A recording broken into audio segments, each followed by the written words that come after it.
Well, greetings, imagination connoisseurs. Once again, it is I, your Duke of Dope Discourse, your master of fun and wonder, your viceroy of verisimilitude, your sommelier of sci-fi, and of course, oh wait, lest we forget, your existential Mr. Rogers. That's right, Robert Meyer Burnett, and I am here with another episode of Robservations, the show about something.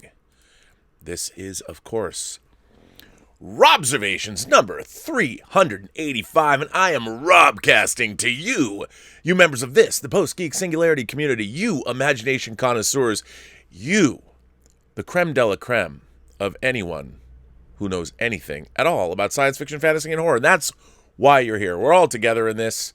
We're all part of this Post-Geek Singularity community, and I, for one, am happy to have you here today. Now, I've got a treat for you. I have a treat. Now, a lot of people think that it's funny when I mispronounce all kinds of foreign names and I don't know how to say anything. I don't. I think it just shows my ignorance. And, you know, if there was ever a Matrix-esque technology that existed, before I learned Kung Fu, the first thing that I would do is I would plug just stick that thing into the plug in the back of my head, and I'd jam it in there, and I would learn as many languages as I could. I'd want to be fluent in language. I found it very difficult in my life. I've studied Hebrew and Spanish. I found both equally difficult because I read so much. It was frustrating to not be able to just know a foreign language. So one of my dreams, that's my dream, Ray Kinsella, that's my dream. I want to be able to speak foreign languages at will. I'd love to know French, Italian, German, Danish, Japanese, Korean, Chinese, both Mandarin and Cantonese. But you know who's come to our aid, ladies and gentlemen? One of our own. Jeffrey Mao. That's right, Jeffrey Mao, longtime imagination connoisseur. He sent me in a video a while ago, but it wasn't there. It wasn't there, and I've mentioned to him I wanted to play it. I didn't even know what it was. Now, this video is in celebration of the Chinese New Year. Now, I know the Chinese New Year has come and gone, but Jeffrey sent in a video. It's 8 minutes long, and I want to tell you, I quite enjoyed it. So I love it when imagination connoisseurs take the time to make videos, and I think this one is particularly interesting. And I love it when imagination connoisseurs talk about one another. So sit back and get ready to learn something. And I give the floor to Mr. Jeffrey Mao. Morning, Rob, in the PGS. Apologies for my appearance, but it's 6:30 in the morning, and this is about the only time in which I can make any kind of recording without my family wondering why is Dad talking to a camera and acting weird. So it's a couple of days before Chinese New Year. So I'm not sure when you're going to play this, but Happy New Year, Happy Chinese. And it is Chinese New Year wherever you are, even if you're in Korea, Japan, Vietnam. It's Chinese New Year because, as you all know, China is the Middle Kingdom and everyone else just lives around it. I'm joking, sort of. But I figure because it's Chinese New Year coming up, I wanted to give everyone in the PGS a little bit of a Chinese pronunciation lesson, as I'm hoping that that'll be fun and useful. So let's start off with pronouncing the names of some of our favorite people in the Post-Geek Singularity.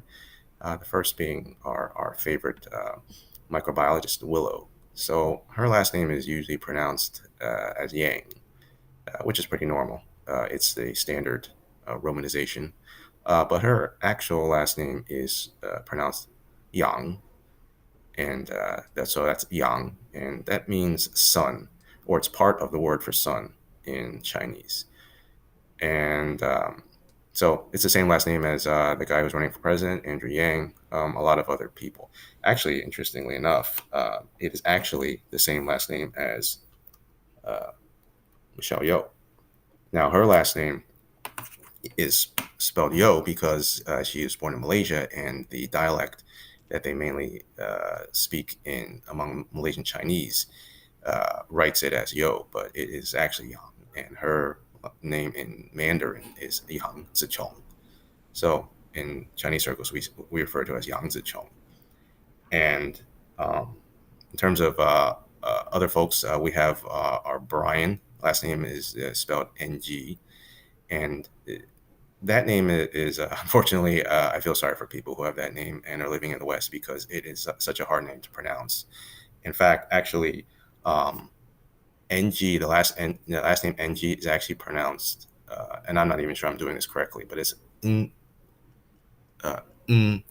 It's literally just the sound of what NG sounds like if you just separate it out as its own sound.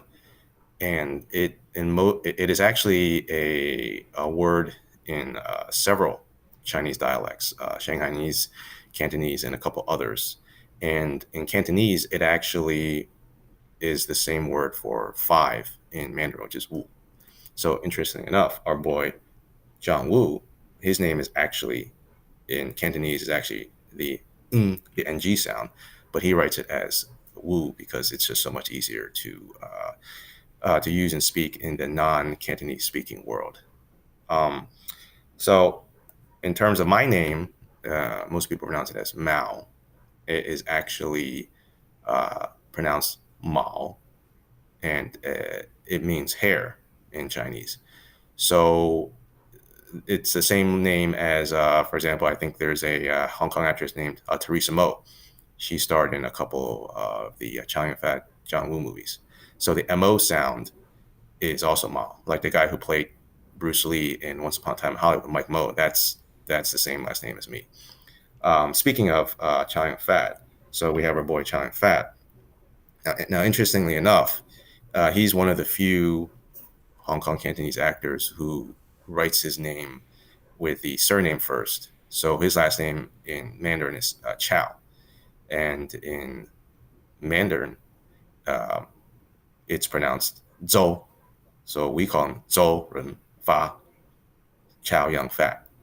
So a lot of times we'll see people who don't know call him Young Fat, thinking that's his surname, but it's not. Chow is his surname. So then we go on to the other famous Chinese Chinese director in the West, and he's actually Taiwanese. So he is my boy, Rob. I know you pronounce him terribly incorrectly. It's you pronounce it as Ang Li. It is not. His last name, well, his name in Mandarin is Li. An Li. An An is the Chinese word for peace, and it's if you were to write it, if you were to actually correctly write it out in Romanized, it would be like Anne. But he's not going to call himself Anne. It's actually not Anne. It's Anne. Anne. You actually you almost actually cut off the last bit of the Anne, so you don't do that bit. It's just Anne. Anne. Yeah. So it's not a word that is familiar to most English speakers of Germanic languages. So they usually write it as just Ang. So it's Ang Li. So if you're gonna say his name sort of correctly, it's just Ang Li, and don't say Ang Li, just Ang Li. Now in terms of our other favorite Chinese American actor is Bruce Lee. My name is Bruce Lee. Actually, his name in Mandarin is Li Xiaolong. Li Xiaolong, which means little dragon. So his name is literally translated as Little Dragon Lee. Now that's not his actual birth name. That's a name that he picked up after he became a movie star. I don't know what his real birth name is, but but his family name is Lee. So just remember that. And I don't have his movie here, but Jackie Chan, he also has the name Dragon in his Chinese name, and his name in Mandarin is Chen Long. Chen Long. So as you can tell, Chen is very far from Chan, but Chan is the Cantonese version of the last name Chen, which in English is probably written as like Chen. So you have that. Oh, by the way, I wanted to mention that. So you have in Crouching Tiger, Hidden Dragon, you have this actress who's been in the Godzilla movies recently, and I've heard her name butchered in many different ways. Her name is pronounced Zhang Ziyi, Zhang Ziyi, and I've heard it pronounced Zhang Ziyi, Zhang Ziyi, whatever, but it's Zhang Ziyi. And in her case, yes, she also does it where it's the Chinese fashion of putting the surname first. So her name is Zhang.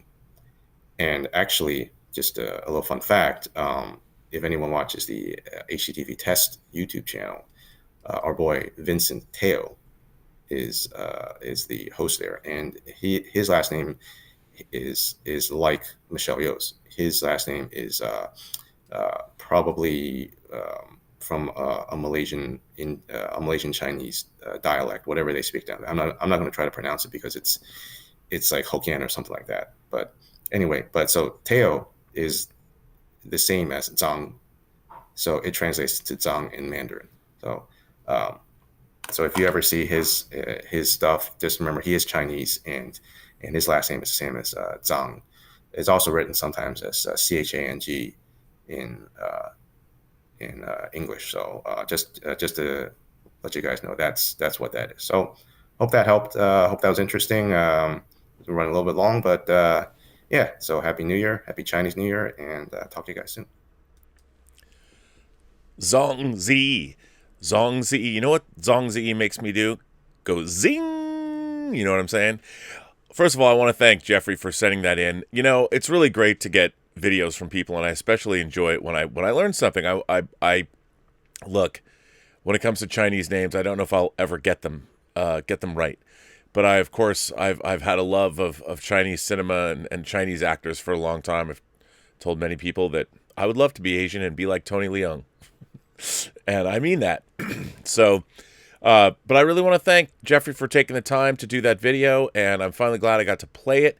He made it a while ago, but for some reason, there was only one frame of it that I had, and he was gracious enough to put it up for me on YouTube, where I was able to rip it down and process it a little bit. I put a little bit more color into it, and I actually turned it into a 5.1 mix, believe it or not, even though there's only one channel of audio, and that was in mono, because I made it in mono. But I want to thank Jeffrey for sending that in. I love getting videos from people, so send me more.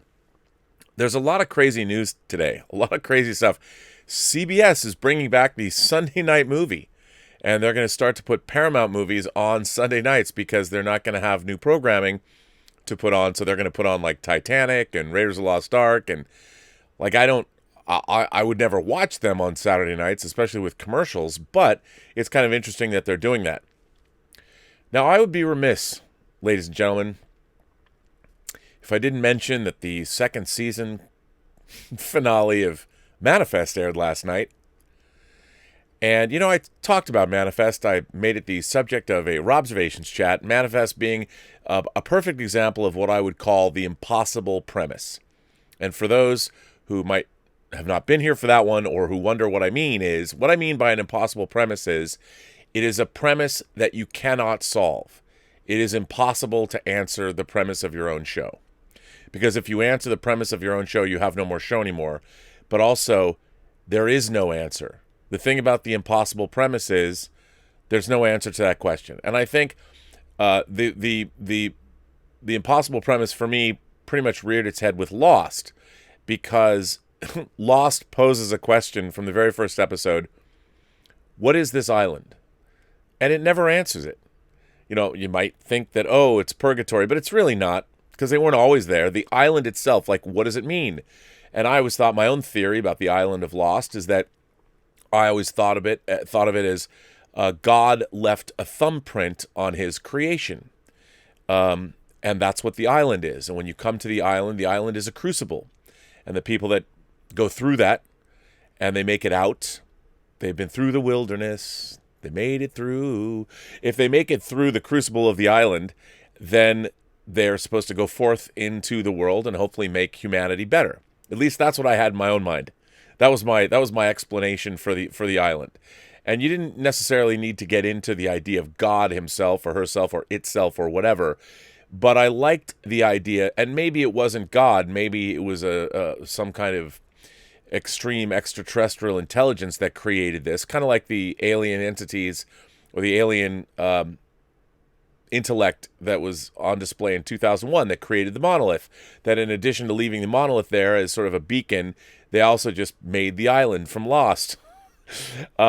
So Manifest has the ultimate, for those of you who don't watch the show, I'll just quickly recap.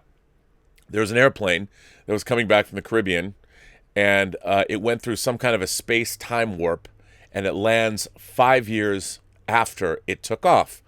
And the contents of the plane, all the people on it, everything was presumed destroyed. And so these people then have to go back to their lives, kind of like the blip in Infinity War, after Thanos snapped his fingers and we saw the results in Endgame. So our main characters are dealing with the fact that some of their spouses have either been remarried or their relationships are gone, or parents have grown up, and brothers and sisters, a twin brother and sister that used to be the same age are now 5 years apart. Now, not that that's enough. Suddenly, the people who went through this experience also start getting these psychic callings. And for the most part, these callings lead you to help others you either maybe know, usually you don't. And you do something to them, or you get involved in their lives and you help them out in a situation they might be in. So it's, I don't know, it's got like a touch by an angel vibe meets some kind of a time warp. Now, I always thought to myself, okay, this is a textbook impossible premise. It's a textbook impossible premise because they don't know why there is a time warp. They have no idea, nor does it really matter to them. What they needed to do is have something interesting to get into these callings. But the callings themselves, these psychic callings, are also, they're also textbook impossible. It's an impossible premise because it would presuppose that there is an intelligence watching over everyone. And the intelligence knows, like, okay, well, I'm not going to deal with people who have problems, say, on the other side. You go from the East Coast to the West Coast. I'm only going to deal with people that have problems in your neighborhood or in your immediate vicinity. But yet, apparently, everybody who's on this plane has callings, except only a few people have figured out who has them and why. So you basically have these two impossible premises put together. And the show is utterly ridiculous. And not only that, the rest of the show never lives up to this original, these two premises. It doesn't work. And however, I watch it because I keep waiting to see if they're ever going to do something cool or interesting, and they just don't. That somebody sold this premise, and then they brought these writers on, and the writers are like, I don't know what to do. So they come up with these sort of a series of half-baked ideas that just really never amount to much. And this second season, wow, I thought they could have doubled down. It has been, well, let's just say, it's basically had 3 parts, and it has been incredibly lackluster. And the finale does nothing to dissuade me of the fact that these writers really have no idea. As a matter of fact, I would dare say Manifest is one of the... it's amazing to me that I'm still watching it. It is so incredibly lackluster, but I have to tell you, from a writing standpoint, I love the cast. And every week I marvel at how much of the cast, how much they put themselves into this. I mean, they are throwing themselves into this show. They believe, man. They will make you believe. And I keep waiting. I mean, when are the writers going to give this cast something worthy? I mean, they bring in all these different things, these really interesting directions, and then they just drop them like hot potatoes. And then they might, like they picked up a thread that was going on at the beginning of this season, and they just brought it back at the end of the season. It was, literally at one point, ladies and gentlemen, a bolt of lightning comes out of the sky to solve a problem. It's like I keep waiting for them to cut to like the cosmic switchboard that we got to see. It's not cosmic, but the engineer, the overlords in the movie Cabin in the Woods. I keep waiting for the like divine Cabin in the Woods scene where you actually, I don't know, go up to heaven and maybe there's 2 angels on a lark. They're just fucking with this crew or the cast of the show. But I think as much as I've watched every episode, and I look forward to it, and I think I've got to tap out. I've got to tap out because if you have an impossible premise, at least Lost had the good sense to keep piling on unbelievably ridiculous plot elements that but they were interesting, they were fascinating, and they just kept getting to the point where people are traveling in time and surviving nuclear blasts, and there's a giant golden butt plug at the bottom of the world underneath this island, and we don't know what it's for. It's just, this show isn't even doing that. I mean, literally, I'm just gonna say, I think I'm tapping out. I'm dubious as to whether Manifest is going to come back for a third season, but its ratings were up with its finale, so good on the cast and crew of Manifest. I really hope that you're done right by the network. Maybe they'll bring you back, but man, somebody should go in and talk to those writers, because you guys, those writers are not stepping up to the level of their cast. Production values on the show are quite good. It's nicely shot. I like the location work. There's always, I guess they're shooting it in New York. There's always people walking on city streets. It's great. But man. I mean, I was more imaginative as a writer in the 5th grade. I'm just saying. But I still watch. I don't know if I watch, though. I don't know if I can go on. I think I've tapped out. Other interesting news items. The San Diego Convention Center, where the Comic-Con is held, where SDCC is held, has now been converted. They're allowing homeless vets to live there, which I think is great. Hopefully they keep them safe from attracting or contracting the coronavirus, which is great. But it leads me to believe that Comic-Con 2020 is becoming more and more distant, as far as, well, whether it's going to happen or not. Who knows? A couple days ago, I talked about the captain of the USS Roosevelt, who was summarily dismissed, and he was later diagnosed with coronavirus, exactly what he was worrying about. And the Secretary of the Navy, or whatever his name is, Mobley or whatever, berated his crew, called them stupid. Well, he resigned today. The people that got rid of Captain Crozier, the guy that basically it fell to him to fire him because he said that's what Trump wanted. Well, now that guy stepped down because he called an entire crew of a Navy aircraft carrier stupid. It's just amazing. How about a little respect? I think it would have gone a long way if whether members of our armed forces and members of our intelligence community who were in the vicinity of our administration, if they were if you're going to dismiss them, at least treat them with the respect they deserve, especially people who've been in public service or have been career military for decades. Might be nice, I can't believe we would get rid of the captain of an aircraft carrier. I guess they're just easily replaced. Who knew? Anyway, craziness happening. I hope everyone's staying safe. But I want to talk about the good stuff, ladies and gentlemen. The good stuff. And the good stuff is a show like Alex Garland's DEVS.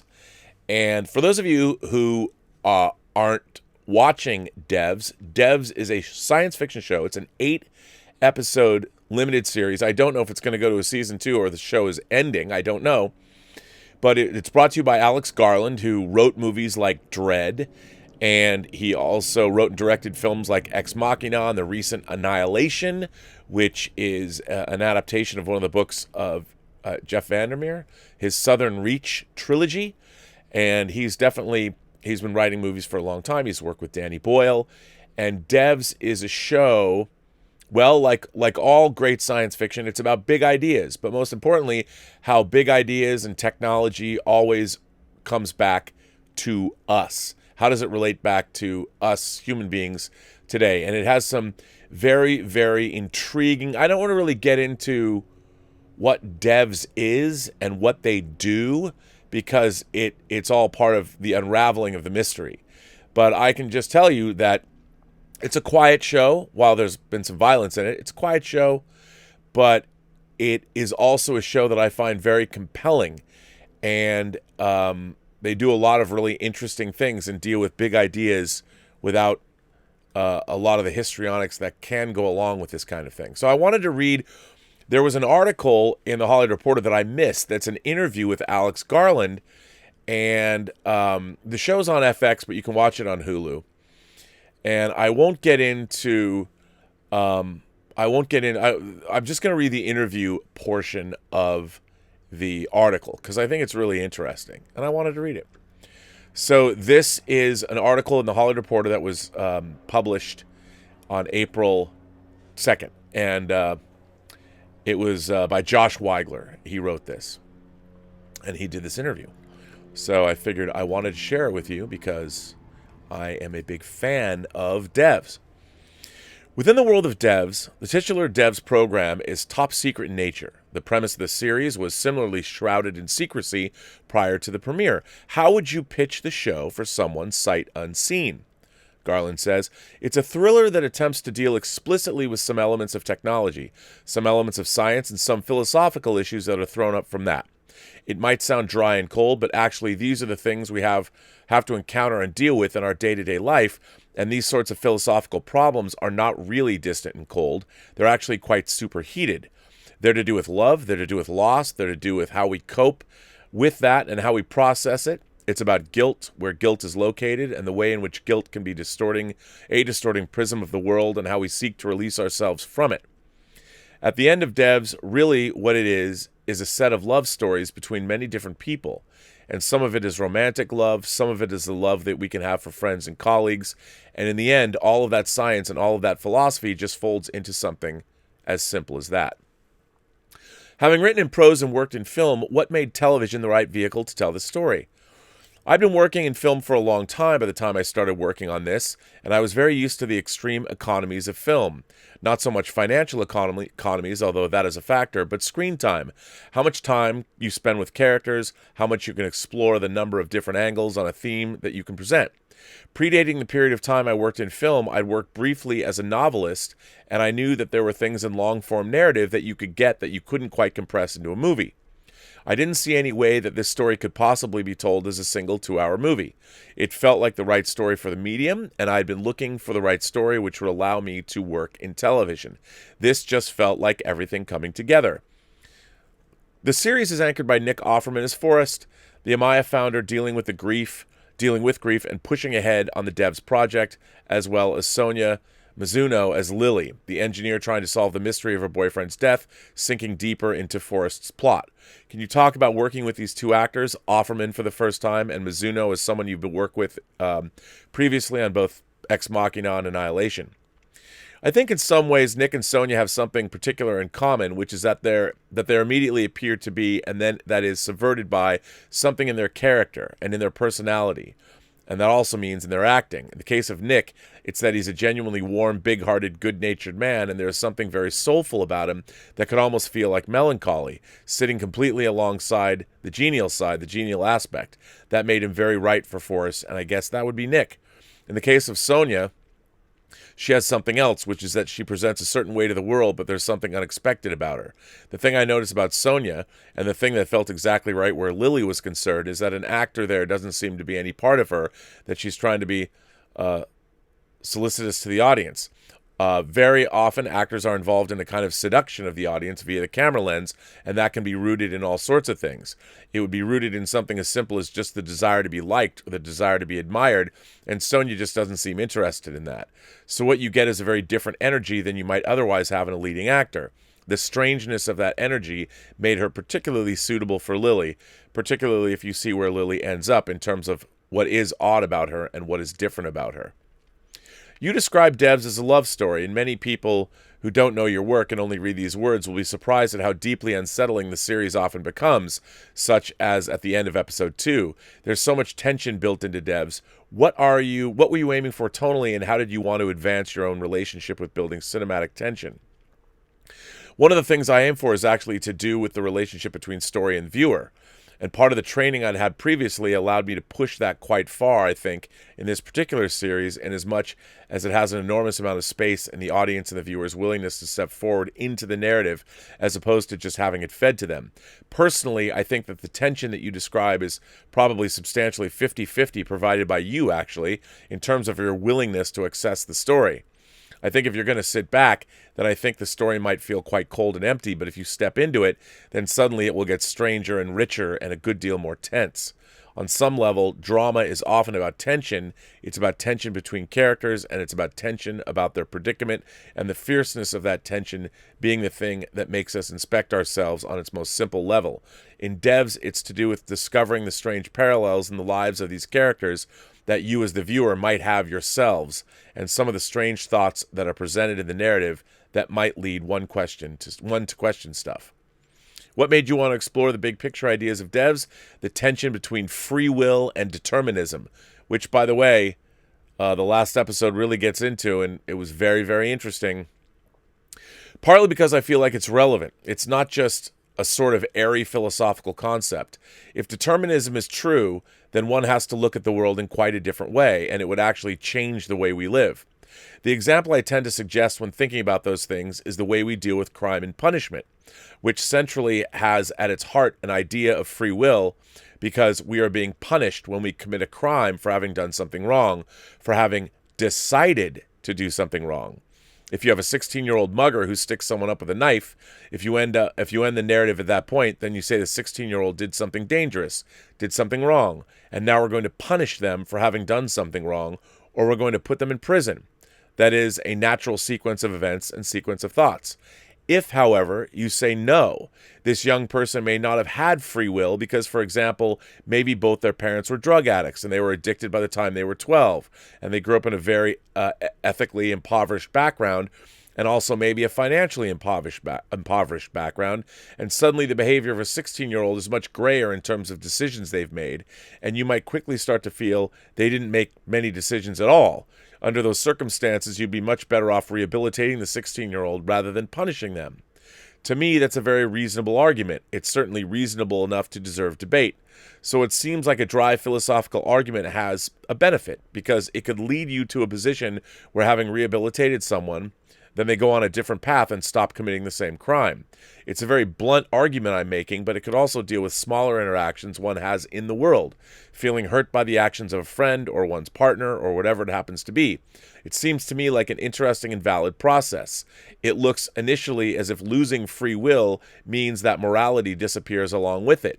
But I actually think, and I think one of the points DEVS is making, is morality doesn't necessarily disappear with it.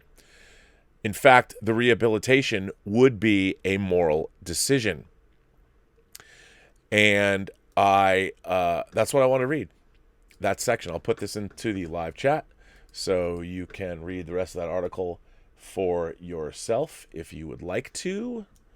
So there you go. He goes on, or you just want to watch the show.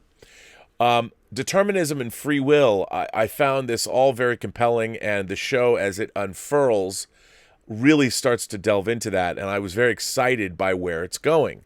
And I think that's what the greatest science fiction does, is it really makes you think. And I really like the idea that, obviously, Alex Garland's been thinking about this for a long time, and he's filled... I mean, the idea of leading a life of free will or determinism, the fact that we might not be in charge of our own destinies, is fascinating. And I think it's an endlessly fascinating concept that I never get tired of.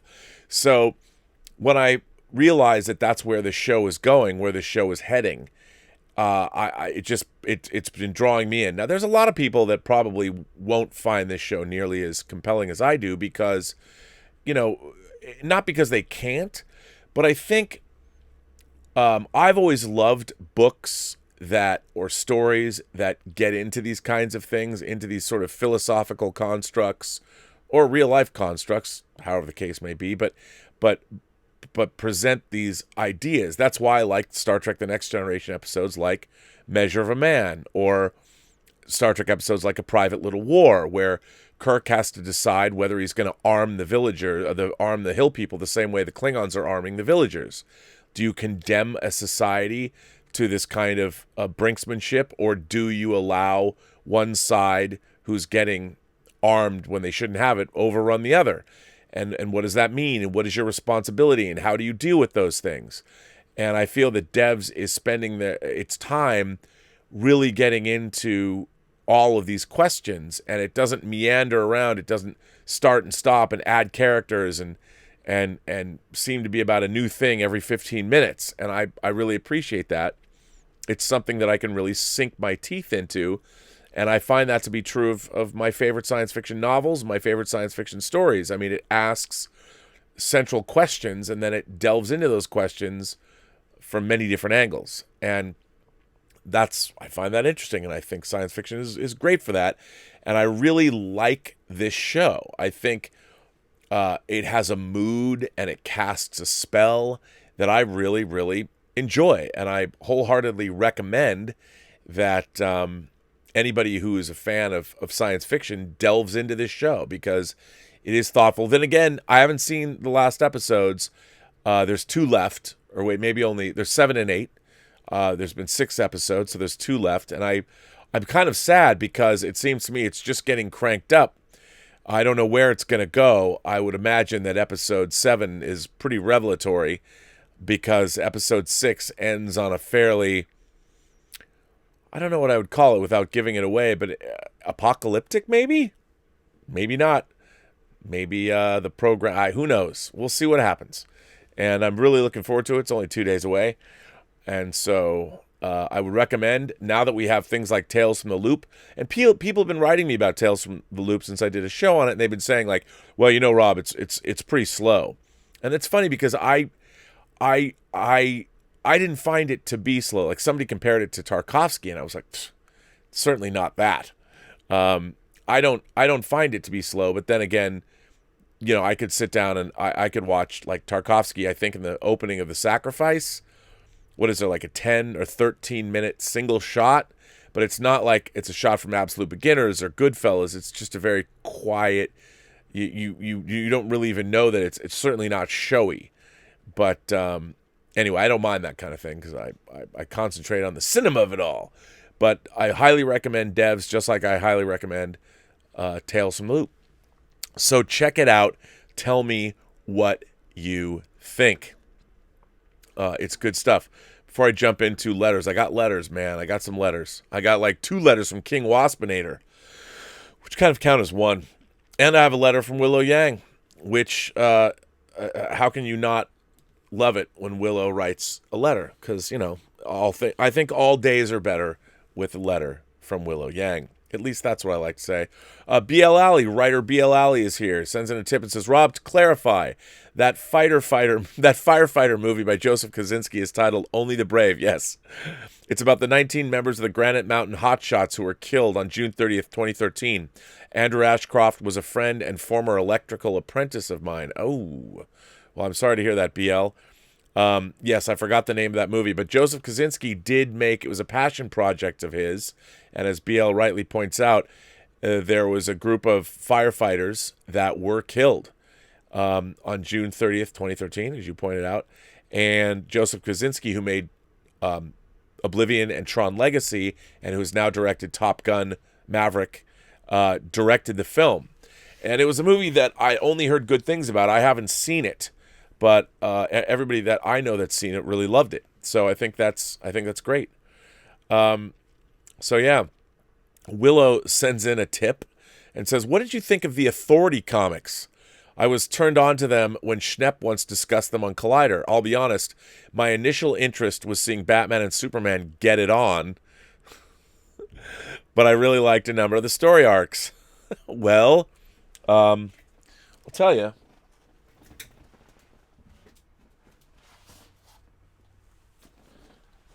I am a huge fan of the Authority. And these are Wildstorm editions. These are the absolute, I think this is before they were called absolute editions. But yeah, I'm a huge fan. As you can see, I put Brodarts around to keep the covers mint. But one of the things I loved about the Authority is first of all, the artwork is amazing, but it's truly like a widescreen comic. I mean, look at these so you don't have the light in there. The double splash pages. I love this comic. I think it's great. Yes, it's pretty like The Boys. It basically presents a riff on the Justice League of America, but it's full of science fiction concepts. And their version of Batman, Midnighter, Yes, and Superman are their version of Batman and Superman are in fact gay characters, and it's interesting that what I love about you, Willow, is that I love The Authority for its interesting, irreverent take about superheroes, and I love the fact that you started reading it because you wanted to see Batman and Superman get it on. Again, all that does is make me want to sit down and have a few drinks with you and pick your brain because I love that. But yes, I think The Authority, as it went along, I liked the initial runs of Authority. I thought it was great. I love the stories. I love the whole idea of the bleed, but I highly recommend The Authority, but go back to the beginning, because that stuff was really great. It was great when it was new, and I loved it. I think The Authority is great. I'm glad that you really liked a number of the story arcs. Mark C. sends in a super chat and says, so I hear Ezra Miller choked in his first YouTube appearance. Mark C. Yeah, I can't get into, it's not something I liked Ezra Miller. I still like Ezra Miller as a performer. Yes, if anyone saw, apparently he was at a bar in Iceland. He was being hassled by some people, and he lost his shit and apparently choked a girl. I mean, you can watch the video. It's not something that I think is great, but it's a bummer. It's a bummer, and it'll probably cost him his job on both Fantastic Beasts and on Flash, unless he comes out and profusely apologizes and throws himself on the mercy of the court. I will say this, I have no plans on getting rid of my Ezra Miller Flash hot toy anytime soon. I don't know what that says about me. Alexander Wilson sends in a tip and says, are you up to speed on Better Call Saul? No, I am not caught up. It's the best show out right now. Vince Gilligan is going to be the GOAT, the greatest of all time of TV. And Rob, you said you don't like prequels because you know how it ends. No, I don't. I do. That's not true. I like prequels when they're good. But the journey there is so juicy. And yes, Better Call Saul is a terrific, terrific show. And the writing's incredible. I mean, who would have thought that between Breaking Bad and Better Call Saul, I mean, my God, some of the greatest television of all time. And it's amazing. And it just goes to show you how important authorship is when you have writers that have really honed their craft over a long period of time, and they're able to create what they have created there. It's amazing. Sorry, I didn't mean to not switch in there. It's crazy. Jason sends in a tip and says, I was real excited to see House 2 trending until I found out it wasn't about the great fantasy horror movie House 2: The Second Story. Everyone should check that movie out, especially after being locked up in a house for weeks. Go on an adventure. I don't know, man. I don't know. House 2. I like the first House, but I don't know about House 2. I don't know. But hey, what can I say? Let's see. I think I'll start. Why don't I just start here? I'll start here. King Waspinator sent in 2 letters, and I'm going to read them both, just because. Because why not? I think King Waspinator is in the chat too. Maybe he left. I hope he's here. And this one comes from, it's good to be the King Waspinator. And for now, something completely different. Good morning, Viet Rob. It's your old pal, King Waspinator. I'm sure anyone who's been paying attention to the ongoing saga of Waspination is growing weary of hearing me reference. Oh, you know what? Hang on. I think I have to go. I have to do your first letter first, now that I think about it. Why don't I start here? I'm going to start with the first one. I'll just go right into them, because it's all kind of the same thing. King Waspinator says, good morning, Rob. I just wanted to drop a small thank you note for reading my last letter yesterday. Though I wouldn't say it has changed much, if any of my conclusions. I find myself feeling better today, knowing that someone at least took a moment to listen to my blathering. Come on, King Waspinator, that's what we do here. We listen to blathering. You listen to my blathering, I listen to yours. Quid pro quo. I can't even say that. Oh, and I would never accuse you of being part of the Hollywood elite. I like you, Rob, but in the great scheme of things, you're small potatoes. It's true. But hey, at least you get to be a potato, while most of us are out here pulling our spuds. Don't get me wrong, King Waspinator. I like to pull my spud, but, I do what I can. Now let me just jump back to your other letter. And now for something completely different. Here you go. As I said, good morning, Viet Rob. It's your old pal, King Waspinator. I'm sure anyone who's been paying attention to the ongoing saga of Waspination is growing wary of hearing me reference my recently passed mom. So I thought I'd switch things up and reference a love I picked up from my father, who is a musician. And that being music, which I guess isn't terribly revelatory, nor uncommon. Most everybody likes music.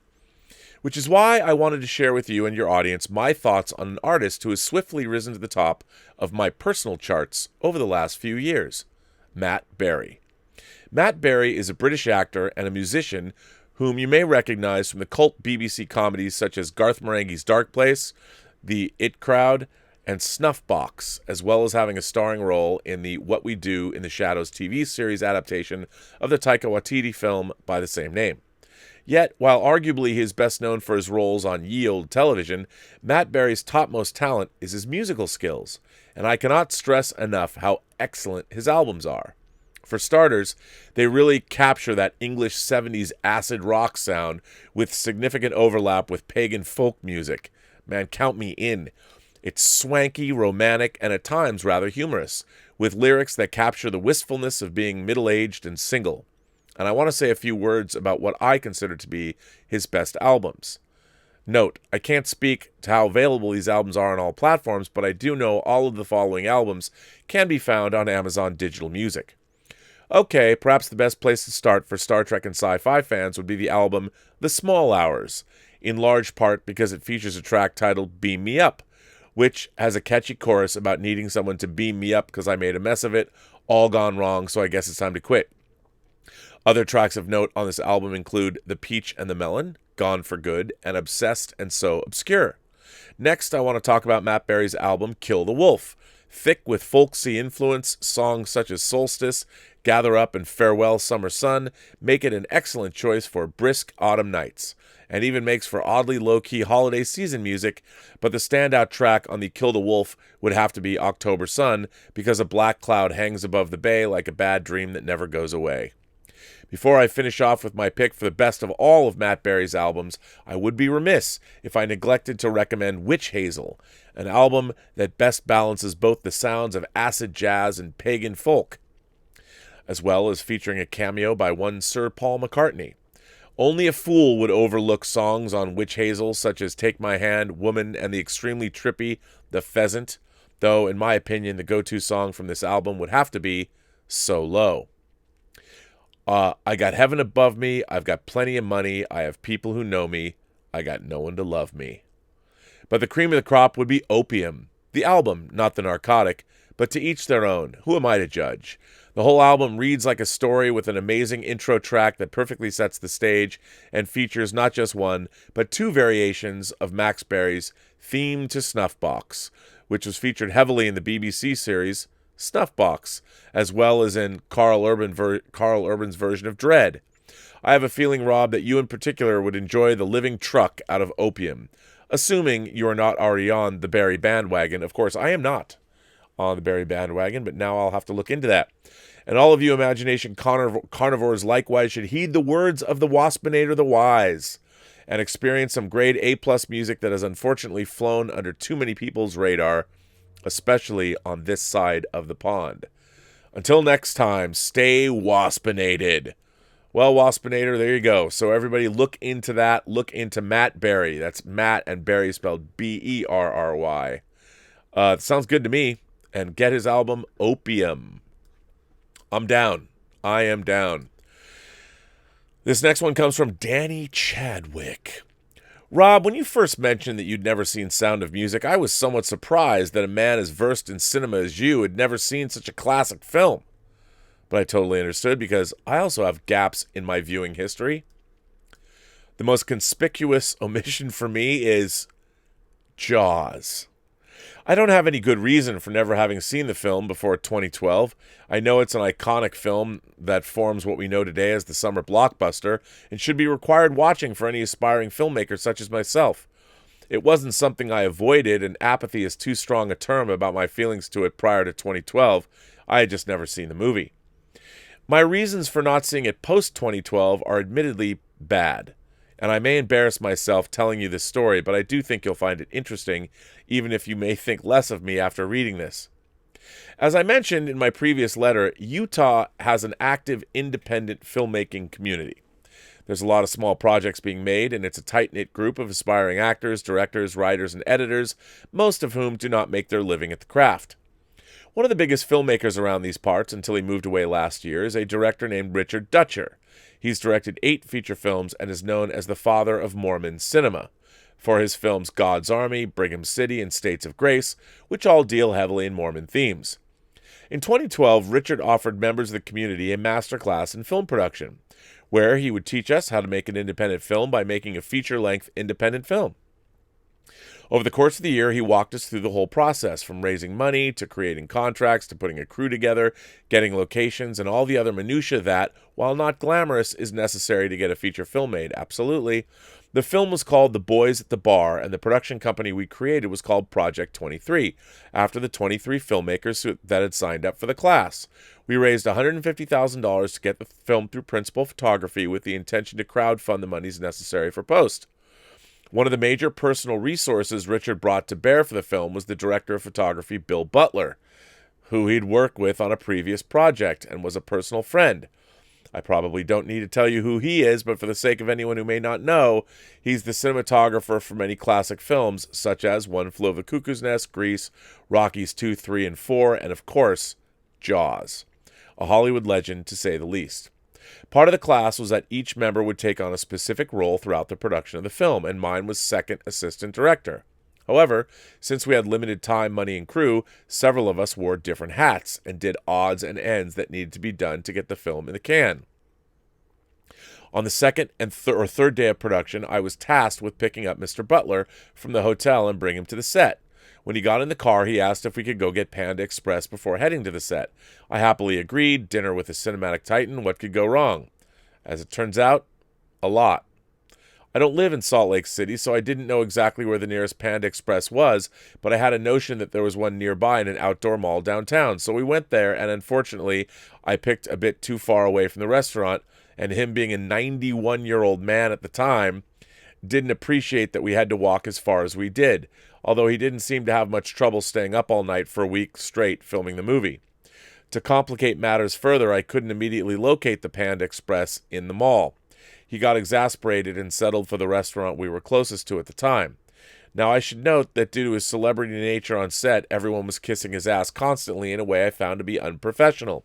So I decided I wasn't going to bombard him with a million questions, just let him eat in peace like a normal person. I know this was a great opportunity to get valuable insight from someone who had made so many great films, but I felt it wouldn't be appropriate to pick his brain while he was trying to enjoy a meal from a place he didn't want to eat at. I've been trying to recall what our dinner conversation was, but what happened next so dominates my memory of the man that I can't remember much else. The one bit I can conjure up was he asked me what directors I admired. I said Nicholas Meyer, and he seemed not to know who that was, which surprised me, but that's about it. After dinner, he made me walk back to my car and come pick him up at the restaurant entrance so he didn't have to make the long walk again. Already embarrassed by exhausting a 91-year-old man, I decided not to say much on our way to the set, which was about 7 minutes away. Nevertheless, small talk ensued. He mentioned Jaws, and I, without thinking, said, "Oh, I've never seen that one." That was the wrong thing to say to Bill Butler. I have never in my life been so berated by someone who was sitting in the passenger seat of my car. He seemed personally offended that I had never seen the movie, and just let me have it. "You call yourself a filmmaker and you've never seen Jaws?" he exclaimed.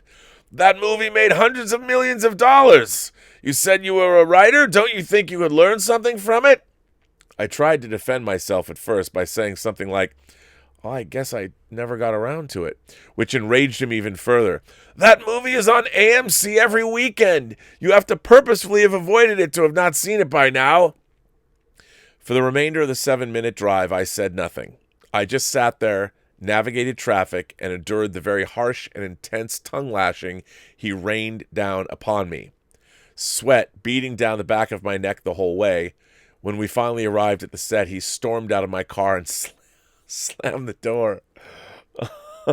My immediate thought, once this terrible experience was over, was, what a fucking asshole, which remains my opinion to this day. Everyone on set who heard about what happened thought it was hilarious. I didn't. It was the most humiliating experience of my admittedly meager career as a filmmaker, and it was the only direct contact I had with Mr. Butler throughout the production of the film. In the years since, it's been a running gag for my filmmaking buddies to jokingly ask me what I think of Jaws around new people in hopes of getting me to tell the story for their amusement. It usually goes something like this. "Hey, Danny, have you watched Jaws?" a friend will ask with a snicker. "No," I'll say, knowing that whoever is new will say the following. "You've never seen Jaws? Why not?" "Spite," I'll reply. "I'm never going to watch that fucking movie." "But why? It's so good," the person who hasn't heard this story will say, and I'll recall the tale, whereupon I'll be admonished for being petty and that I shouldn't let a bad experience like that stop me from watching it. They'll ask, "So do you not watch the Rocky movies either?" "No, I'll watch them." "Well, what about," enter another movie filmed by Bill Butler here. "I love that movie. I watched it in the last year," or whatever the case may be. "But you won't watch Jaws?" "Correct," I'll say. All the while, people are getting a grand old laugh because they know it's a sore subject, and they like hearing me tell a story of my dressing down by an icon of film.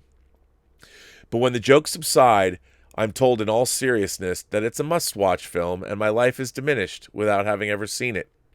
In fact, when Richard moved away from Utah, he gifted me his prized special edition double DVD edition of Jaws, in the hopes that I'd let go and finally watched it. I promised him I would, since he's become a close friend. But even that was a year ago, and I still haven't brought myself to watch the film. Typing this all out now, I do feel a bit silly and petty, and perhaps I should finally fulfill my promise to Richard and watch the movie. But it's like I have PTSD from the whole affair. One of the great lessons of the producer's masterclass is that sometimes independent films languish in post for years. Yes, they do. Coming on a decade now, because of lack of funds to finish them.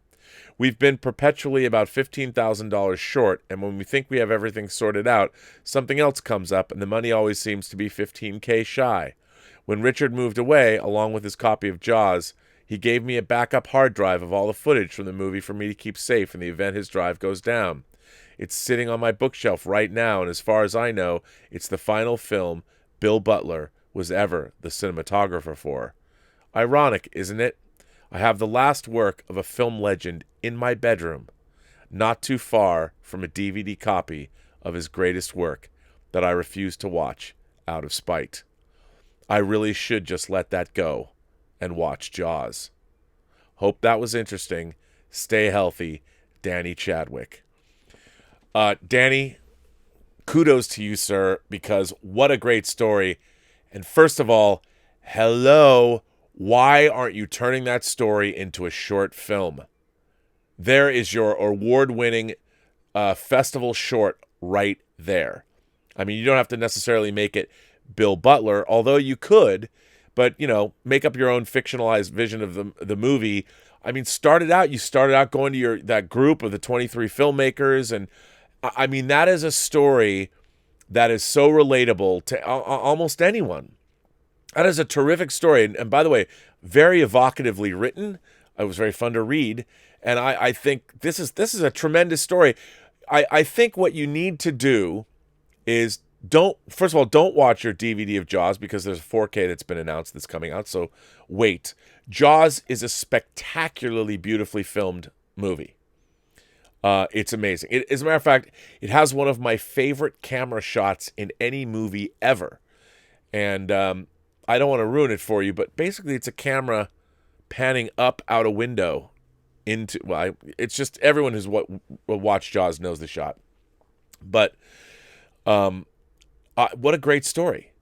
And I think anybody, especially if you set it up correctly, that you've got this I'll tell you, it's a great story. And I think it's totally relatable, especially, I mean, you've got the beats.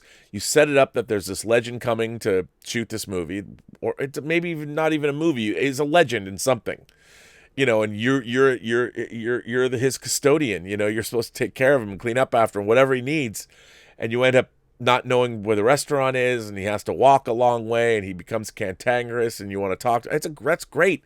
I mean, as I was reading your story, I'm like, this is a film. This is a short film. Make it a 10 or 15 minute short, as long as it's like less than 20. I mean, people want 15 minutes or less, but I think this is a great short film. And what a great punchline that there you are, the custodian of Bill Butler's last movie. What a great story, dude. First of all, thank you for sharing it. It's a terrific story. We all have, I've told this story before, but I'll tell it again since you reminded me of this. And hey, it's my show. So I used to be the director of special events for the Academy of Science Fiction, Fantasy, and Horror Films. This is in the early 90s. And director James Cameron, was a friend of the Academy. And, when he made Terminator, he carried Terminator down to USC. His film cans carried him by himself and showed him to the Academy. The Academy would have these screenings every Sunday at the Norris Cinema at USC. And I had heard that James Cameron, that there was going to be a director's cut of The Abyss. So I had suggested to Robert and Dr. Reed at the Academy, well, we should, I don't know if there's going to be a film print of it, or if it's just going to be released on video or what, but we should show it for the Academy. And of course, they come back to me and they say, well, James Cameron is going to come down and show the director's cut to the Academy, and you'll interview him on stage. Now, I had done interviews before with people. I'd interviewed people like David Toohey, and I'd done interviews with people before, live interviews, but never somebody of the caliber of James Cameron, somebody who I was already a big fan of. So I spent weeks doing research, because I don't like to use notes when I interview celebrities, whether it's for DVDs or whatever, documentaries. I like to just know so I can have a conversation, because that's just, if I just ask questions and people answer them, you get answers, but it's much better if you engage somebody on a conversational basis, and if you can win them over and have a real conversation, you get, I think, better answers. So I did all of this research because I knew that James Cameron, if there's one thing I learned about him, or that he knew, he does not suffer fools gladly.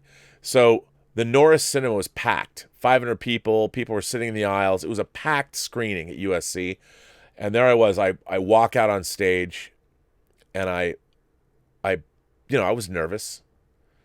And I hadn't met James Cameron yet. He was just getting there, and I'm giving my introductory remarks. And I said something, I gave a little bit of a preamble, but then I said, and I think that all of us back in 1984, when we all went and saw the Terminator for the very first time, that, by the way, this was in, I want to say this was in the early 90s maybe, and it had, it was before 91, whenever the director's cut of The Abyss came out, it was right before it was theatrically released. So I get up there and I say, my final remarks were, and all of us back in 1984, we all went to the theater and we all saw the Terminator, and we all walked out of the theater 100 minutes later, breathless, wondering, who is James Cameron and what is he going to do next? And to tell us, ladies and gentlemen, Mr. James Cameron. People are hooting and hollering. And keep in mind, I'm totally, totally nervous. But I've been researching his career and everything he's done for 3 weeks. He walks up and he looks at me. Kind of sizes me up and down. We're on stage in front of 500 people. Just me and him. And he looks at me and he goes, if you left the theater after 100 minutes, you missed the end of the movie, because the Terminator is 108 minutes long. And of course the audience erupts in laughter. And I'm just sitting there going, I was crushed. I was just crushed. And like, I did all this research, and now I had to sit down with this guy, me and him on stage, and I had to interview him for an hour. And the crowd's already laughing at me. He's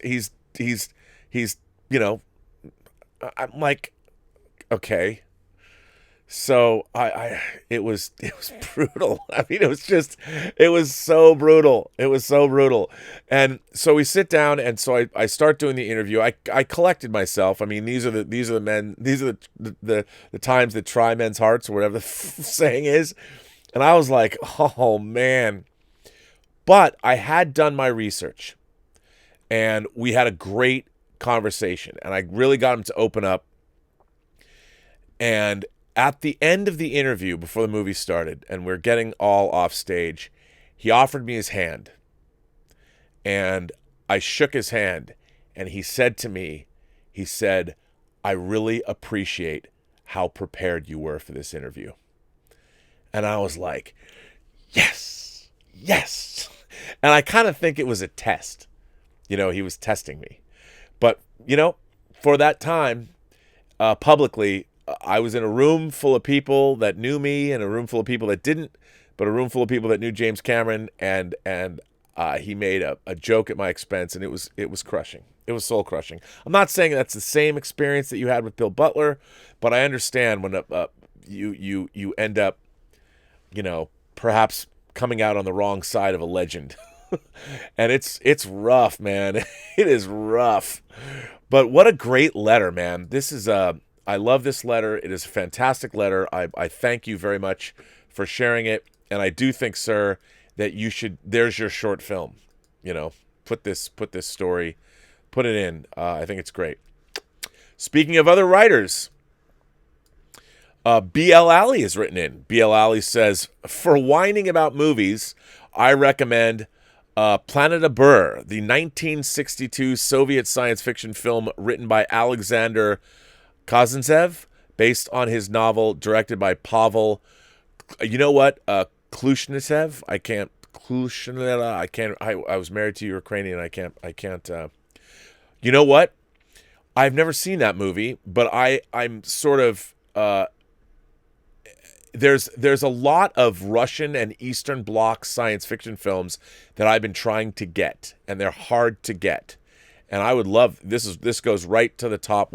Well, let's use that newfangled contraption known as the internet and see if it's available on any formats.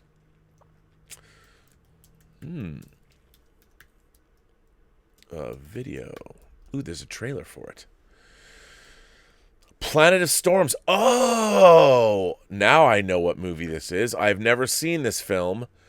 But heck, if there's even versions of it on YouTube. Wow. How rad. Well, I will watch this. It was never released in the USA until the 1990s. Wow, I'll totally watch this. I know this movie, but I've never seen it. Wow, there's a bunch of different versions of it, too. Wow, I'll watch that. Well, we should both watch that. What a great idea. What a cool movie. Well, BL, I'm in. Count me in. Let's do that. What a great idea. I love that.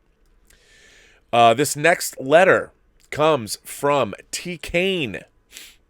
Hello, Robert. I believe you read one of my super chats about Thief and how much I would love it if they made a Batman movie in that vein. My question is, do you think they'll ever make a movie in the Michael Mann vein? A Batman movie? I love Heat and Thief.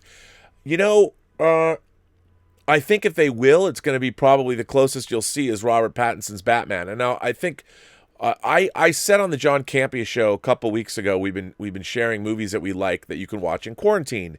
And one of my favorite movies is Michael Mann's first theatrical feature, Thief, that stars James Caan and Jim Belushi and Tuesday Weld and Willie Nelson. Yes, that Willie Nelson. And Robert Prosky.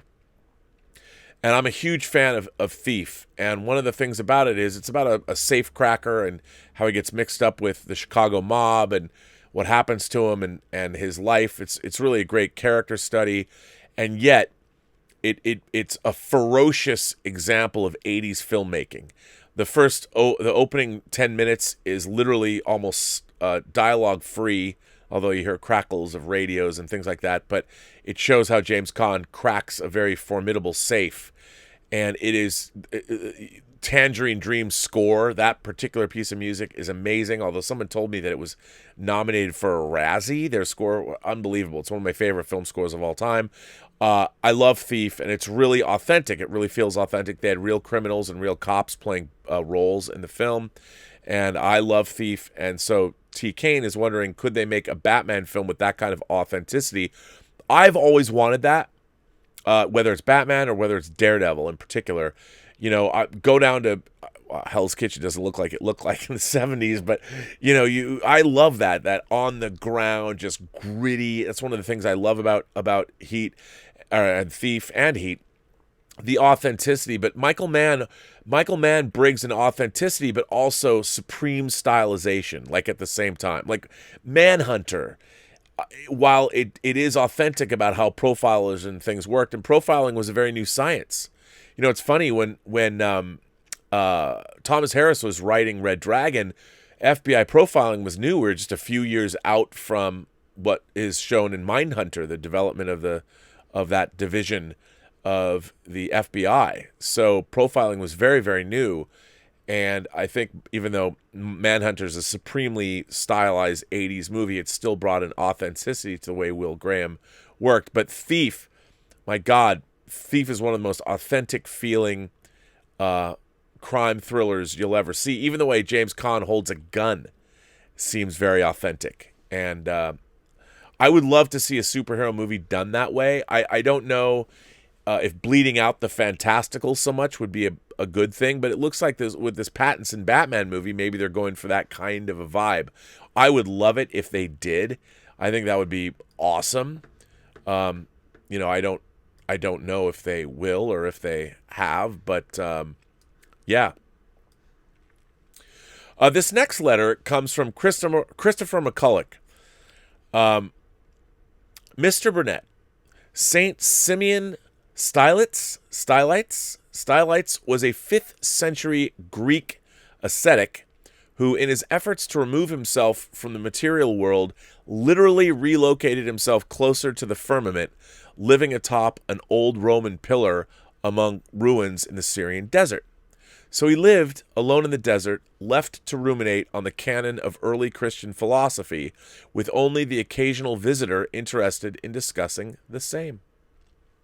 I was born in 1988 and first saw Star Wars by happenstance when it was left during a visit of a family acquaintance, or to a family acquaintance. I don't remember much about that first viewing anymore. I was likely 4 or 5, but I do know that I was transfixed. Being a Star Wars fan during this time was a lot like being a lone ascetic in the desert. You had the original text. All you could do was pore over them and build upon them largely alone. You never invented, you made sense of, but never over-explained. In my small way, I was a Star Wars maven. If the movies are the Old Testament, the EU was the Apocrypha, full of interesting ideas, but quickly disregarded when they came into conflict with real Star Wars. Anyone who's been on Wikipedia will be familiar with this delineation. Everything handed down from George was G canon. Everything after that was fluid. It was an inelegant system for a more or less civilized age. Then a seminal moment in Star Wars, 1997, with one of the best commercials in advertisement history. Oh, so you're right. Star Wars for an entire generation, you've only been able to see it on a TV screen.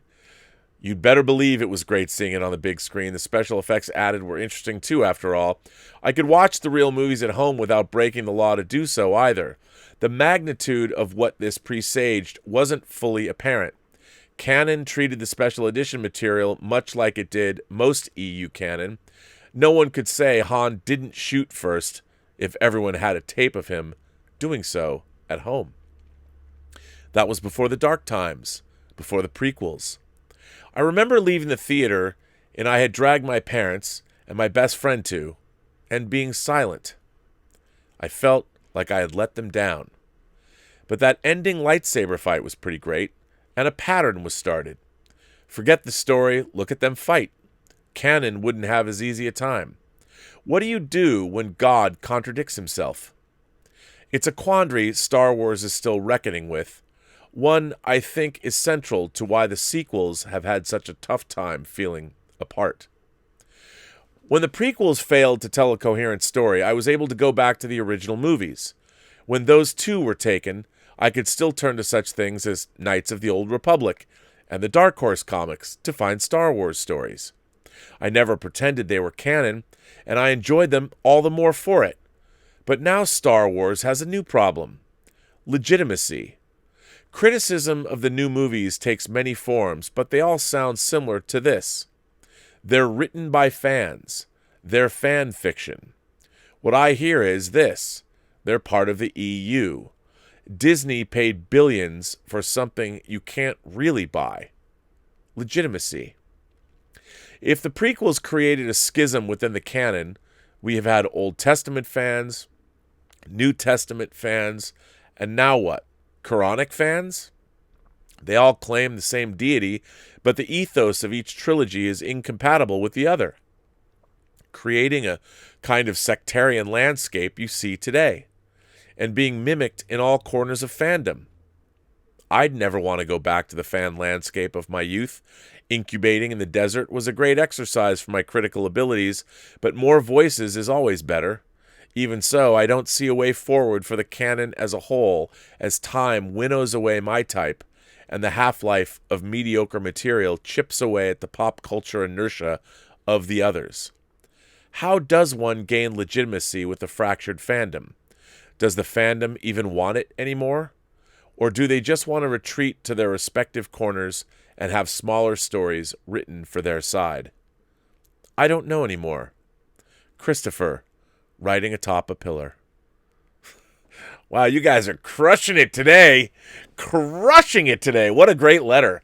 I mean, this, Christopher, I have to say, this is Saint Simeon making a, wow. I obviously can't help read this letter and also think of Star Trek fandom. I do find it very interesting. And wow, you have written it's what a fascinating way of putting it. I really enjoy the way you put this. What a great letter. I think you kind of nailed it. It's very interesting. I think that I think for me, I gave up on Star Wars. As everyone knows, I love Star Wars. I love it. I love Star Wars. And like you, I read a lot of the EU books. I have a lot of those Dark Horse comics, which I also very much enjoyed because there was great stories. As a matter of fact, Dark Horse did a fantastic job with licensed comic books, whether it was Aliens, whether it was Star Wars. I mean, they did a terrific job. They produced a great product. I was still am a huge fan of Dark Horse. They were crushing it. And what was interesting to me, I think a lot about like my Star Trek novelists, my favorite Star Trek novelists, and you kind of nailed this idea that there was an authenticity to these stories. Even though it was a Dark Horse comic, it felt like you were reading a real Star Wars story. I mean, whatever that means, a real Star Wars story. I think everybody kind of knows because everyone knew what real Star Wars was. We all knew what it felt like. It was sort of self-evident. Now, I thought that was true of Star Trek as well. When I would read novels, obviously a Star Trek novel, Diane Duane, when she wrote The Wounded Sky. Star Trek novelists could write bigger science fiction stories, but as long as the characters felt right, and as long as the lore and the history and the mythology was correct, and the best Star Trek novelists always got it correct, even though they were writing stories that were on much larger canvases, they felt authentic. They felt authentic to me, and that's why I read them. And that's why I enjoyed them. And it was really part of my fandom because when reading a Star Trek novel was a different experience, obviously, than watching an episode. And I loved that. And when the stories were good, when the novels were good, I felt like, oh, there's a novelist out there that understands, that groks Star Trek, that is able to bring it to me. And the same was true of Star Wars. If you read a great Star Wars comic, like when I read Dark Empire was different than Star Wars movies, but it felt real to me, if that makes any sense. You know, I mean, the Marvel comics were wacky fun, but you knew they were Marvel comics. But when Dark Horse started doing Star Wars stories, it felt like they were in the universe. Like you weren't watching a marveled up version, that there was this legitimate attempt through the art and through the prose that this is set in the Star Wars universe. This is part of the universe. It felt that way. Now, I don't know, maybe I'd have to go back and read Dark Empire again to see if I feel that way now, 30 years later almost. But that's what I think was really important. And what started to get really weird, and I felt this even with Next Generation. Roddenberry was involved, God was involved with Next Generation, but when it first came on the air, it was baffling that it wasn't as awesome as the original series. And I think that's always been this strange thing, is that we love something. To me, Star Trek is the original series. Everything else is just a variation on a theme. Even Next Gen, as much as Next Gen people love it and its success obviously supplanted the Next Generation, it was still a riff on the original. Star Trek is the original, just like Star Wars. When I go back, to me, Star Wars and Empire are the originals. As much as we talk about Return of the Jedi in the end working out, I don't even think Return of the Jedi left me disillusioned, because I felt that it looked cheap to me. Not the end space battles and all that, but certainly the beginning with the visual effects and there was the way that the creatures were designed, the way it was shot. And it was strange. It was hard to reconcile that in my mind. I'm like, how did this happen? Why? How is Return of the Jedi not the most awesome thing in the world? Why do I feel disappointed by it? I remember when the lights came up the first time I saw it, and I was with some people I got tickets for, and we couldn't all sit together because it was packed, and I looked up at them. They were above me. And I'll never forget, Cynthia Von Serge, she just kind of went like this. And that's kind of how I felt too. And I've been feeling that way, certainly with Star Wars, as we've talked about. When corporate interests are deciding what and who are telling the stories, it's never going to be authentic, because the only way a great story can get told is if the person doing the telling is living and breathing and ultimately passionate about whatever it is. Now, J.J. Abrams can be passionate all he wants, but I just don't think he has the chops in order to bring something. You needed a filmmaker, I think, that is more... look, you can't make a great Star Wars movie. You can't make a great science fiction movie. You can't make a great horror movie unless there's a literary component to your knowledge. That you literally are a person of letters. I really believe that. You have to be a reader. You can't... The great problem with a lot of films and television today is that many of the people that are writing and making these things were not readers. They consume media. That was one of the things at film school. Everybody, when I was at USC, and when I would watch my roommate and his films, and everything was derivative of something else. And I think that's something that's problematic. But wow, I love this letter, Christopher. Thank you for writing it. What a cool letter this was. Man, I could talk about that forever.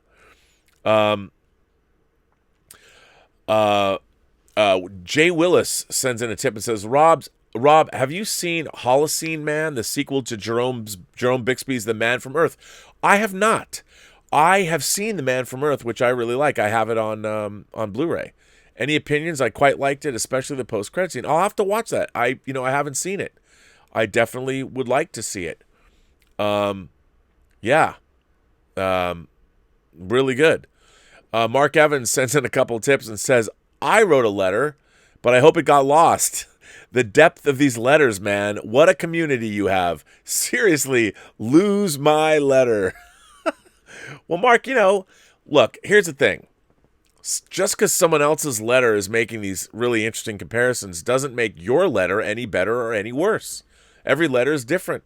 That's what the community is all about. I mean, even if somebody wrote me a letter and said, I don't know, tough turf, fuck yeah, man, I'd be like, yeah, absolutely. I'd still love getting that letter. Here comes another letter from our boy Omar94, who's a letter-writing machine. Hi, Rob. Being born in 1994, something I have never liked for movies coming out since I was a kid is the posters. They're all the same generic, crammed, and/or Photoshop images with floating heads and actors posing. This had me looking back and absolutely adoring posters for older movies, which were truly beautiful and filled with creativity and artistic talent. These were all unique and stood apart from each other thanks to artists like Drew Struzan, John Alvin, Bob Peak, Philip Gibbs, and many others. Ansel. Why did old-style posters stop getting made, and do you think they will return, or is it a dead art form? Thanks, and live long and prosper. Ooh, Omar. I used to collect posters. For anybody who knows me, I used to have a very large, I have large posters. I mean, they were big, what's called big paper. Normal movie posters are called one sheets. And they used to be 27 inches by 41 inches when they had white borders around them. And then they went to 26 by 40 with no borders. And no borders, I remember posters in the I guess in the 80s started having no borders. But I stopped being interested in movie posters around 1990. I think the last great movie poster was the poster for The Rocketeer. And I agree with you. Movie posters, I loved painted posters. I used to have hundreds and hundreds of movie posters I collect. I still have a lot of posters that I like, but I liked painted posters because what I really loved about a painted poster was that you had a different medium, which was a painter who was creating an image, and a painting sort of mythologized a movie into one image, into a different medium. And when I was a kid, look at the original Star Wars posters. And if you look at all the great movie posters, all the posters that you bring up, I mean, look at the posters for like Raiders of the Lost Ark, or the poster for Flash Gordon, or any of the Bond posters pre For Your Eyes Only. Although For Your Eyes Only had a really interesting use of photographic work, photo posters. And I think, like, I really actually kind of like, there's always been posters of movie stars' faces, whether they were drawn or pictures. That hasn't gone away. But the idea of mythologizing a movie, like, when you see a great movie poster, for me, when you'd walk out of the movie and you'd stand in front of the poster for Star Wars, that image of Luke wielding the lightsaber and Vader in the background and Princess Leia and all that, the Tom Jung poster, or even the same version the Hildebrands painted, the feeling that you got when you watched that movie that one image encompassed all of those feelings. And it was all there in that one image. And that's what I loved about movie posters, is that you could put them on the wall and you would look at those posters and it would make you feel the way the movie made you feel. And then what happened was this idea of the star cell. And I think what really ruined movie posters was they started to allow stars to have say over marketing material. Everybody wanted to see their picture on the poster, and I really blame like Simpson and Bruckheimer. When you go back and you look, and I don't know if this is true, but you go back and you look at the posters for things like Beverly Hills Cop and Flashdance. I mean, the original Beverly Hills Cop poster was just Eddie Murphy sitting in the hood of a red Mercedes, or Jennifer Beals just sitting crouching on the ground with her torn sweatshirt, and those iconic images. And what they were doing was, people had pinup posters like that Farrah Fawcett Majors poster, the one where she's going like this on the wall. So they were really taking their cue from that. And what movie posters started doing was selling the star of the film rather than mythologizing the whole movie.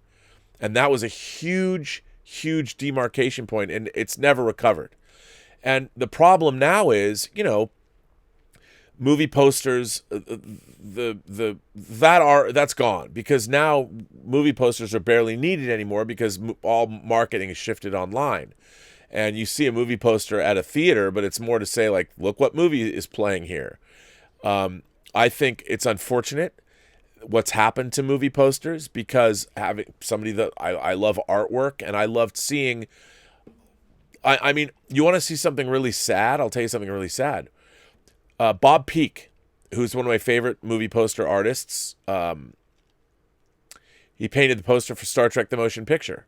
Well, right over there, I have Bob Peak's beautiful artwork that he painted for Star Trek II: The Wrath of Khan.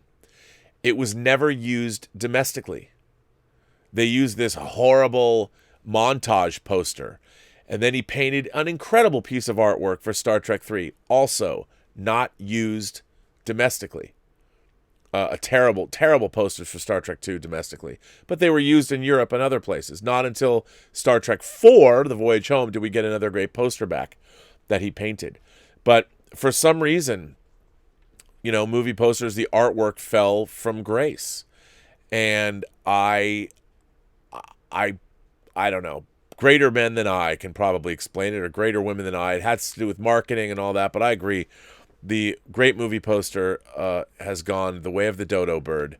But sometimes, they can use photographic posters in a great way. Like I did keep a Lord of the Rings poster with Frodo with his arms out, his hands out like this when you see the ring in his hands, and there's one where he's looking down and one where he's looking up, and I loved those posters. I mean, I probably have 20 or 31 sheets left.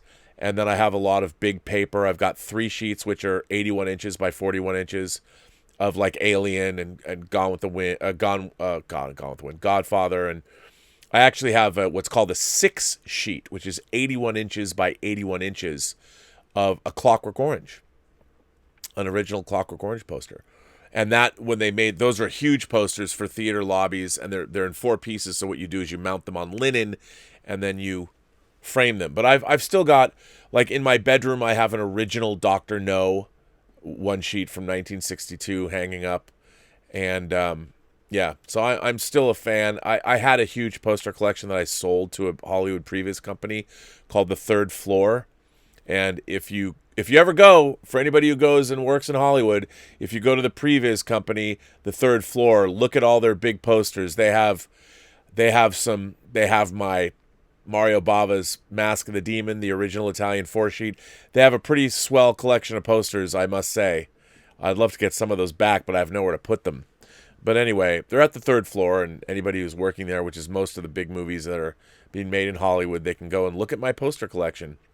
So there you go. So this next letter comes from Sensational Sam. Hello, Robert. I'd like to have your opinion about what I want to pitch with my real persona. FYI, this is a secondary account just because I don't want Quibi employees to see my professional name.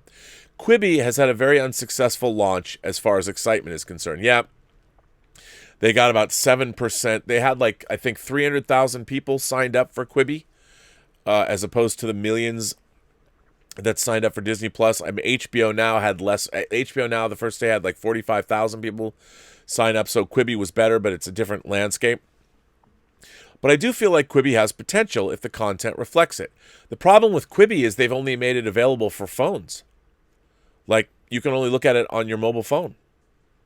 Well, I was hoping you could, I was actually interested in seeing that Sam Raimi series. He did a horror series, an anthology series, which I really want to watch, but I want to watch it on my computer. I can't. So, there you go. I do feel like Quibi has potential if the content reflects it. I cannot say what the name is, but I plan on pitching a series that focuses on creating visual vignettes for the viewer's experience, i.e. 2001 or Fantasia, rather than following a story. I know that on regular streaming services it makes little sense to create programming that focuses on the viewer's experience, though I have tried. However, I do feel like the platform and concept of Quibi makes the idea more palatable to viewers, since short-form content is far more restrictive when it comes to creating memorable stories. Part of the reason I get excited with the prospect of Quibi is because of an idea called lateral thinking. This term was first employed by legendary Nintendo game designer Gunpei Yokoi, and is the philosophy Nintendo as a whole uses when they create games.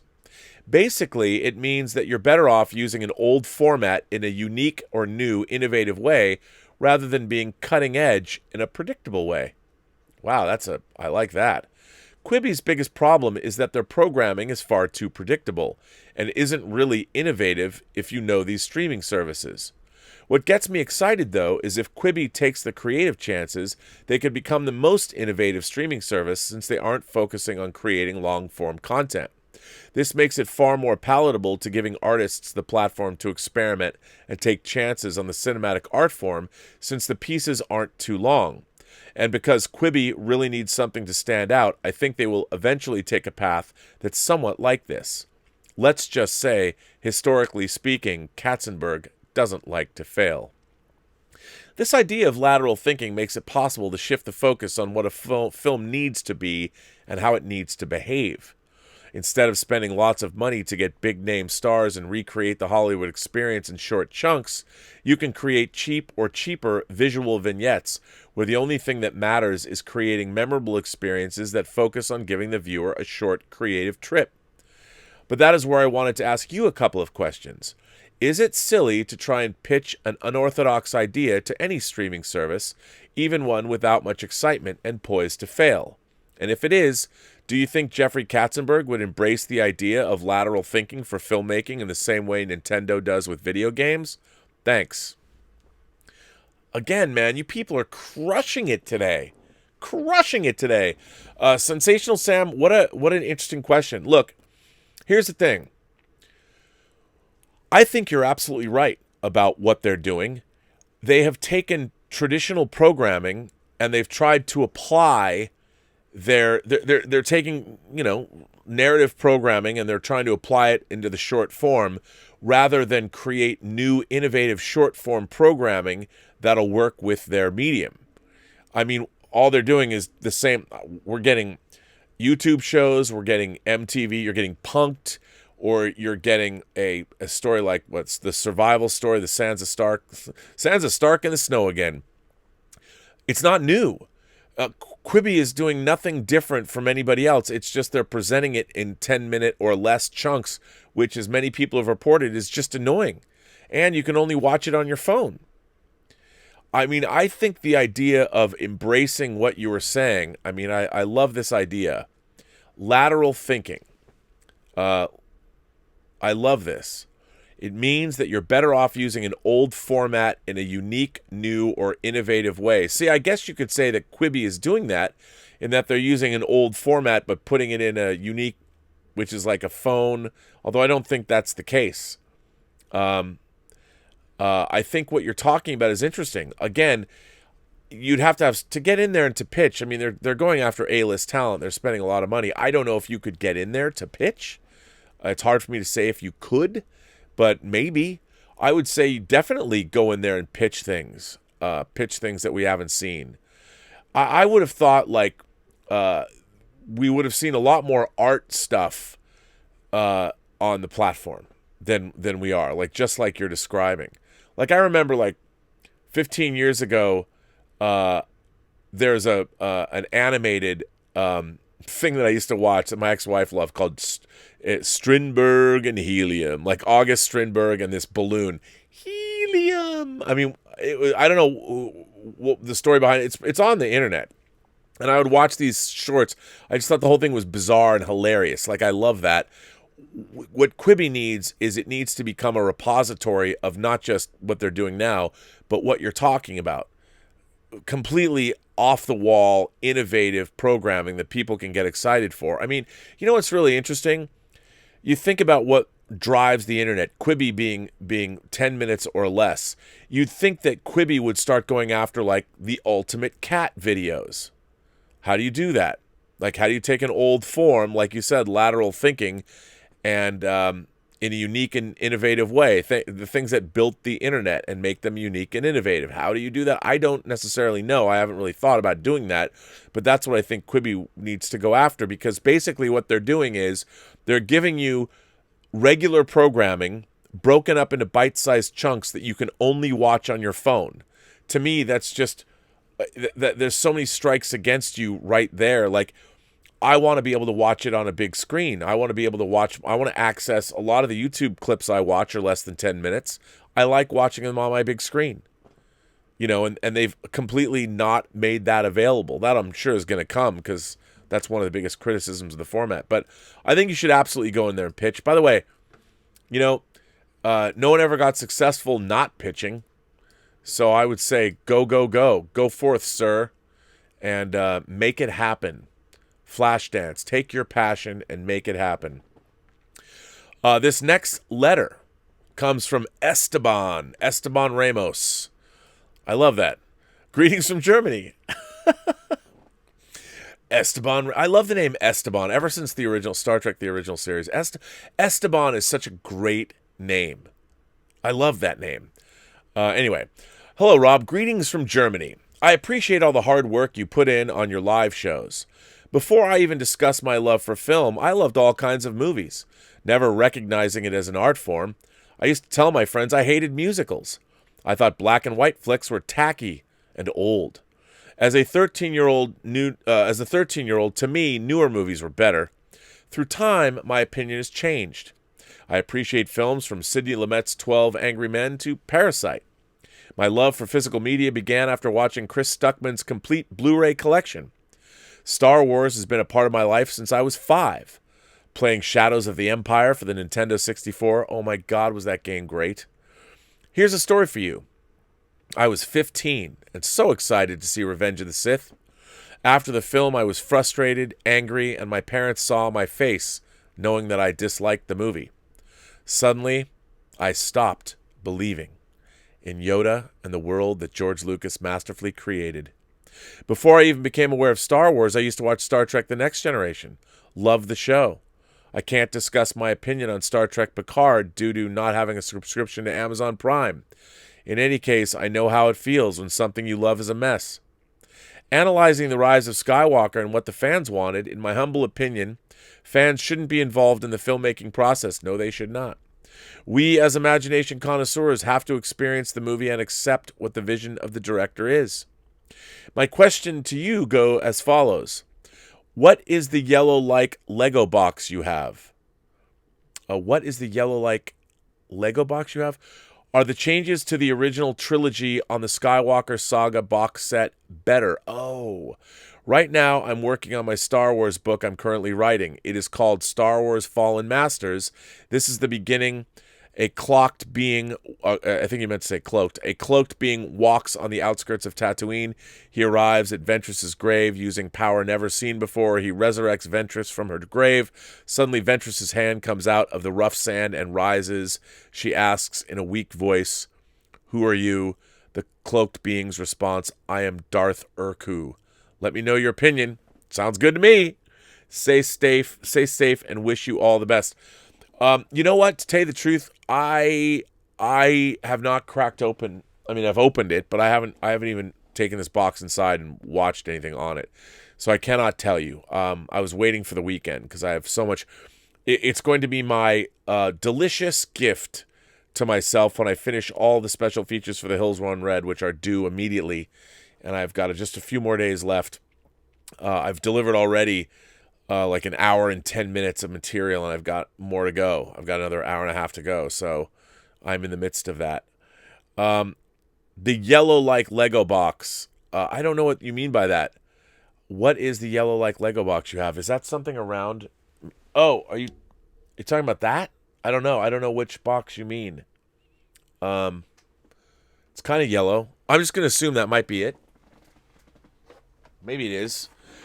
This... If this is what you're asking me about, this is the they made 50,000 of them, so it wasn't that exclusive. But this is the Anchor Bay DVD wicker box. I mean, it's a wood box, which I totally thought was awesome for the Wicker Man. And here's what it looked like on the inside. And even though they're DVDs, if something was cool, this was the extended version. I think this is the first time that the original version of the Wicker Man was released, and I bought this. This is volume. This is 584, box 584. So there are things that I keep that I just think are cool. You know, like when I'm dead, someone's gonna go through here and be like, "What is this? Like, why did you keep this? What is this?" But I thought this was a really clever way to. Home video packaging was always something I liked. So I don't know if that's what you mean, but that's what that is. Yeah, so anyway. But it's a good look. I think keep going, keep doing what you're doing, keep writing what you're writing. I look forward to experiencing it. You got to share it with the Post-Geek Singularity when you're done. Are you going to try and get it published? Mark Evans sends in another tip and says, can the cinematic art form really be appreciated on a phone, though? I would struggle with that. Mark, I totally agree with you. People said that I hate Quibi. I really don't hate Quibi. I really don't. I have nothing against Quibi. I just think that the whole premise behind it is flawed, and I don't think it's going to work. And I want it to work because of this investment. I want that platform to come and be available for a lot of folks to use. And I hope it succeeds. I really do. I just don't know if that is at all realistic. Who knows? Well, ladies and gentlemen, now we come to the piece de resistance for today's letters. And by the way, have you folks been killing it today? You letter writers. Woo! Ladies and gentlemen, Willow Yang. Take it away, Willow. In a world where Willow Yang. No, I'll just read Willow's letter. Greetings, Rob. I know that this is probably a stupid question, but I'm curious to hear your thoughts on it. People quite often use the adjective dark, and there's been much complaints over the past several years about too much of our entertainment trying too hard to be dark and edgy. My question is, what is the definition of dark? Let me describe to you the events of a movie. The main hero's father dies. He is overthrown by a powerful enemy and banished from his kingdom, gets enslaved and is forced to fight in death matches. Several of his friends get murdered.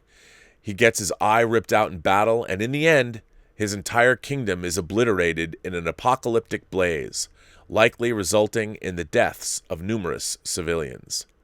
That certainly does not sound very fun, yet that's just the word that everyone uses to describe the movie, Thor Ragnarok. In spite of the numerous tragedies that occurred throughout the film, nobody accuses it of being dark. Indeed, from the Battle of New York in the first Avengers, to the annihilation of the Nova Corps in the first Guardians of the Galaxy, to the Battle of Sokovia in Age of Ultron, to the dusting of half the universe in Infinity War, the level of destruction in the MCU has been absolutely astronomical. And yet, the films have largely been able to avoid criticism for it. Indeed, Marvel movies have built a reputation for being lighthearted. They're fun films that everyone in the family can enjoy, even though you've got Universal Armageddon. I just added that. Another example of this would be a comparison between Man of Steel and Superman 2, both of which involve Superman having to deal with the villain Zod. During the final confrontation in Superman 2, Superman tortures a helpless, depowered Zod, throws him down a crevice, presumably killing him in the theatrical cut of the movie, smirks, and makes out with Lois. Man of Steel, Superman pleads with a fully powered Zod to stop. And when he was finally forced to kill him in order to save an innocent family, he falls to his knees and screams out in anguish over what he's just done. Based solely on the descriptions of the events, the actions of Superman in the former movie sound like one of a ruthless sadist's, whereas in the latter, it's that of a moral man with a strong conscience. Yet, people praise Superman 2 for being fun, and were outraged over the killing of Zod in Man of Steel. It doesn't seem to be the actual events that have occurred in a movie that determines whether it's perceived by the audience as dark. It seems to be more in the tone. If the colors of Man of Steel were brighter, which I do wish they were, the score more uplifting and Henry Cavill smiled more often and delivered a few inspirational lines about truth and justice, could you still have kept the same climax and avoided the backlash? Prior to their acquisition by Disney, the Sony X-Men franchise has put out Deadpool movies and Logan. You mean Fox? Sorry, I don't mean to correct you, but I'm correcting you. The Fox X-Men franchise has put out the Deadpool movies and Logan, both of which are R-rated. In Deadpool, you have a damaged main character who discovers that he has terminal cancer, agrees to be an experimental procedure only to find himself being used as a lab rat, is horrifically tortured, disfigured, impaled, and burned alive, and goes on a quest to exact brutal vengeance on those responsible for what has happened to him. From the description of the events alone, what happened in the movie isn't really that much lighter compared to what happened in Logan. Deadpool had just as much violence and gore and about twice as many F-bombs compared to the latter. However, if I asked which of the two movies is darker, I'm pretty sure that the overwhelming majority would say Logan. Like the MCU movies, Deadpool is just peppered with a ton of comedy, fourth wall breaking, and of course, International Women's Day. All right. Logan, I knew that's your favorite. Logan is considerably more grounded and realistic feeling story that looked at aging and mortality. What do you define as dark? Is it about the actual events that take place, or is it more in the execution, in the style and the tone? Is it all okay as long as you have a certain amount of levity, as long as you have your heroes wisecracking and seemingly enjoying themselves?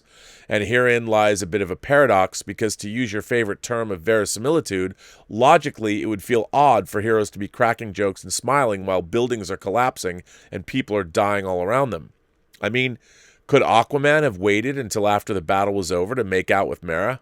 On the flip side, however, perhaps a bit of distance, a bit of whimsy, and heightened realism is needed for the audience to know what they're witnessing is fantastical and hence be less disturbed by the violence. And seriously, are the Warriors 3 such forgettable characters that even Thor forgot they existed? Best regards, Willow. Well, Willow, a fine letter to cap off a great day of letters. What a great letter you've written. The idea of dark. I've always thought that something that's dark is really about psychological truths about humanity that we don't ever necessarily want to deal with. Whereas I would consider the show The Boys to be very dark as far as superheroes go, because it's all psychological. It's about the fact that Homelander is a murderous psychopath because he was forged. He did not have love in his life. He was an experiment. And what happens when a human being who needs love and who needs empathy grows up without any one of those things? He winds up being a psychopath, psychopathy, and he has no empathy. And I think dealing with those kinds of issues, it all comes back down, for me at least, to the psychology of what's happening. The thing that we have with a lot of superhero movies is we're dealing with the external as opposed to the internal, at least my way of thinking. And the one thing about Logan is, you're dealing with the reality of Professor X is suffering from mutant Alzheimer's or whatever. He's lost control of his faculties. If it wasn't a superhero movie, dealing with an old man like Patrick Stewart who needs to wear diapers because he's incontinent or something like that. If that's what you're delving into and what it makes him feel like, these kinds of psychological and physical truths are things that we don't necessarily want to get into. And I think that's where it really, to me, is psychological more than anything else. You can deal with the destruction of the universe, but the psychology of it and how it's being portrayed can get really, really, really, really dark. You can see you can have people like make love in a movie and have a great hot sex scene, or you can have a serial killer abusing a woman and having his way with her before, cutting off her head. The difference is that you're dealing with the dark psychological issues of a scarred or crazy human psyche. And when you're dealing with those kinds of things, it gets dark. And I think the tone of something is absolutely part of it, because if there is a whimsy, you're not necessarily paying attention to it. You're not dealing with the human truths of what's going on. You're able to more externalize it and accept it on that level.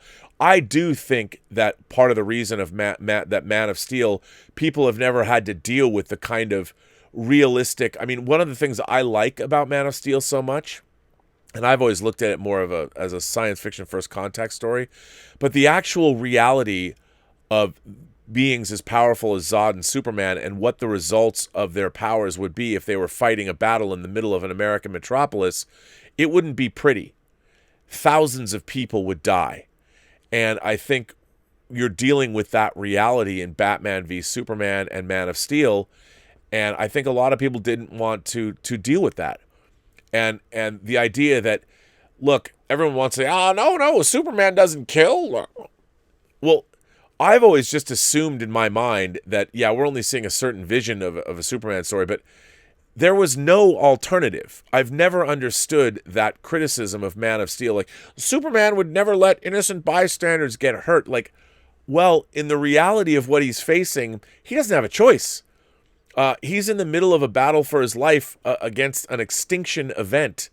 If people are getting thrown through buildings or he's getting thrown through buildings, it's not like he can stop and say, "Oh, I'm sorry, miss, let me go rescue your cat." And I think that there's a cognitive dissonance between what people want from a Superman movie and dealing with the actual reality of it. I mean, when you see Homelander blast Elizabeth Shue's mind right through her eyes with his heat vision, Superman could be doing that all the time. He just chooses not to. But when you're confronted with the actual devastation his power could have wrought, it becomes, it's brutal. Absolutely brutal. And I think that's where that's in my mind it all is about. It comes down to the dark truths of human existence that we don't want to deal with. If you're a superpowered being, you can either be fighting for truth, justice, the American way, or you could be exploiting your superpower to exploit human beings against their will to do whatever you want them to do. And then it becomes more of a dark story of psychology and all that. It's crazy. Bob Kowal sends in a tip and says, Quibi could do You Decide productions, have dramatic situations played out on cost-efficient single sets, courtroom, hostage situation, etc. Have dozens of scenarios filmed, and the viewer could choose scenario combos, kind of a short form of Bandersnatch. They could, I think that's going to be something that people are going to have to get into. I think we'll see where Quibi goes. I don't know if they're happy with their launch numbers. I would imagine probably not, judging the amount of advertising they were doing. They were spending a lot of money on advertising. But anyway, folks, this brings me to the end of Robservations episode number 385. 385. And I want to thank you all for being here. It's been certainly a lot of fun today. This was a great show, I thought. Really love the writing, the letters people are sending in. What a great bunch of thoughtful people you are, you imagination connoisseurs. Thanks for being a part of the show. Thanks for supporting the show, whether it's through tips or super chats or writing great letters and just being here in the chat and participating. I want to thank you very, very much for that, especially in these crazy times. So, yeah. And I will, I think it's great. I can't believe, I was talking to Elizabeth about episode number 400 and what I was going to do. And I was kind of thinking about doing an 8-hour show. I've done a 5-hour show, but do an 8-hour show, maybe. I mean, that's more than 400 minutes, but it kind of would be fun, like do an 8-hour show and see how that goes. Maybe do it from like noon to 8. So I could have people in, I don't know. I'm thinking about it. I got 2 weeks. 2 weeks to figure it out. So we'll see. But, I wonder what the moderating staff would think. I can see people just going, wait, what? 8 hours? But anyway, I want to thank my great moderators. I want to thank, first of all, Mike Bodden. I want to thank Detective Jim Boyers. I want to thank Greg Smith, Jordy Lyons, and Louis Yu for making this community as nice and welcoming as can be. So thanks for doing that, boys, and I very much appreciate it. And I also want to thank all of you guys. If you like these chats, please smash the like button, hit the little bell to be notified when I go on. And I will be back, of course, on the John Campea show and on my show tomorrow. And also, we'll be doing another episode of Whining About Movies. I said we're going to do La Dolce Vita, but this week is bad for that because maybe it won't. I need to do something shorter because I need time to work. But anyway, yeah. So we'll be back. But this brings an end to Robservations episode number 385. And remember, every person you meet has a story to tell that you have yet to hear. And all you have to do is listen. And with that, I say to all of you imagination connoisseurs, have a better day. Stay safe.